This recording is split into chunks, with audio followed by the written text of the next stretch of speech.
E os policiais rodoviários já começaram a reforçar a segurança nas estradas ainda na tarde de quinta-feira. O fluxo de carros deve aumentar entre 15% e 20% na nossa região durante o feriado. Veja os cuidados necessários na reportagem de Larissa Fernanda e Roberto Porto.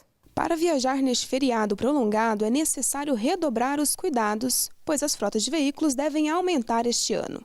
Junto com isso, crescem também as ocorrências. Segundo o Sargento Gomes, o principal motivo dos acidentes é o abuso de velocidade. Sim, a velocidade é uma das causas maiores que provoca acidentes, assim também como as ultrapassagens em locais proibidos, como em curvas, onde está sinalizado com a faixa contínua.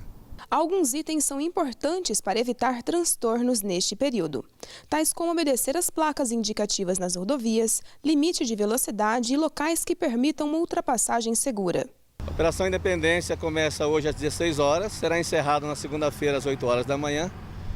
O policiamento será reforçado com o pessoal da folga e o pessoal que trabalha interno para aumentar o policiamento.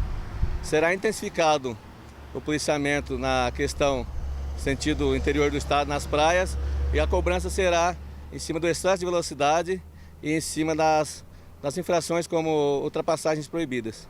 Para quem faz este trajeto todos os dias, é necessário redobrar a atenção. Luiz Augusto, que trabalha em Maringá e reside em Umuarama, afirma que as imprudências são constantes neste período.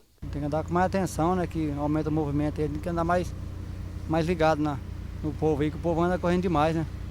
Aí tem que andar meio esperto. A Operação Independência irá até segunda-feira, 12 horas. Este ano, a fiscalização será intensificada, visto o aumento da frota de veículos. No ano passado, a Operação Independência, em 6 dias, realizou 786 autuações, sendo 69 acidentes, com 52 feridos e 4 mortes. Neste ano, a operação pretende diminuir o nível de acidentes.